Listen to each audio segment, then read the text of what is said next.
That's a very old picture. It's Jonah emerging from the whale. It's a variant of a myth. The myth is the dragon myth, I suppose. The dragon myth is that there's a dragon that lives under the ground that's eternal, and now and then it rises out of the ground to threaten the state, and someone within the state determines to go confront the dragon voluntarily and does so, and then brings back something of great value. Sometimes if the hero is generally male, sometimes the thing of great value is a female that the dragon has kidnapped. That's a St. George story. And sometimes it's gold and other treasure, like in the story of the Hobbit, and a story that you all know very well. It's a classic hero story, and the hero story is another fundamental element of the clinical theories, I would say. It's predicated on the idea that you learn through voluntary contact with that frightens or disgusts you, and that's a hallmark of psychoanalytic theory. Carl Jung, who we'll discuss in detail, said his primary dictum was instir quellinus invenitur, which I'm sure I'm massacring because it's Latin, but it meant in filth it will be found.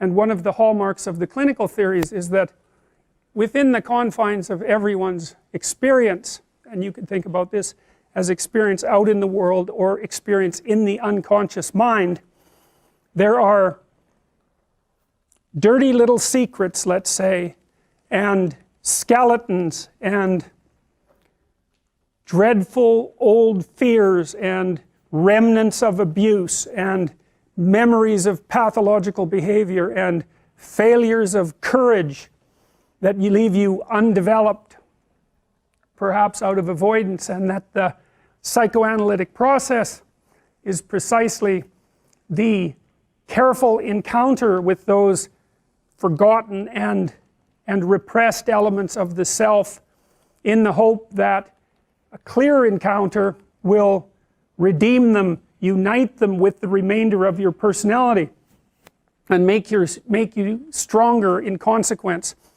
And I would say that that's just a variant of the manner in which human beings learn, and we'll talk about this more in relationship to Piaget, because you always learn when you're wrong, which is very annoying.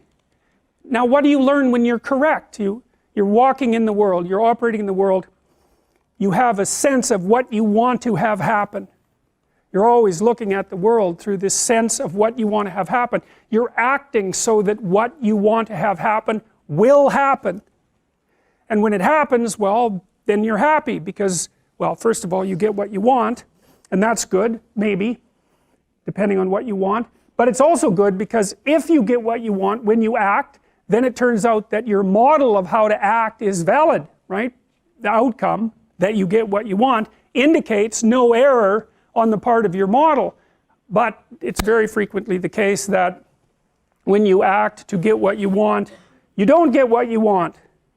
And then that's unpleasant because you don't get what you want, but it's even more unpleasant because it brings with it the hint of a suggestion that the manner in which you're construing the world is incorrect at some indeterminate level.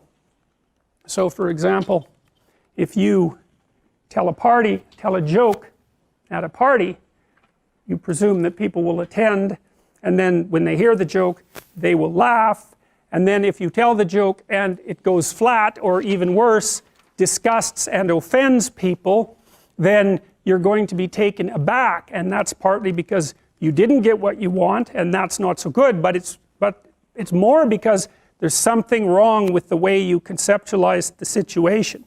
And then you're faced with a problem, and the problem is the emergence of a domain of the unknown. It's like, well, what kind of mistake did you make? Maybe you're not as funny as you think you are. That could be a big problem. Maybe you're not around people who are the way you think they are. Maybe they don't like you as much as you thought they liked you. I mean, the potential for various paranoid thoughts of increasing severity to come welling up at you in a situation where you make even a trivial social mistake is quite broad. And when you make an error of that sort, you have to face it and sort through all the possibilities so that you can find out what it was that you did wrong and how to retool it so that in the future you don't make the same mistake. And that requires, well, that requires in some sense what you might describe as a journey into the belly of the beast being that place where things have fallen apart and where you're overwhelmed with negative emotion and chaos and confusion. And that's a very old story. That's the story of the journey to the underworld, and the hero is the person who makes the voluntary journey to the underworld to collect what's been languishing down there. And that's the basic motif of psychoanalytic theory.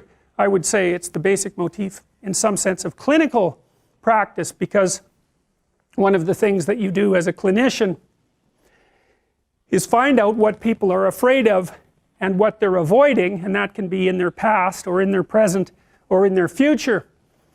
Break it down into smaller pieces and help them devise strategies of approach and mastery, and that improves the quality of their personality and helps develop them into people who won't make the same mistakes over and over again.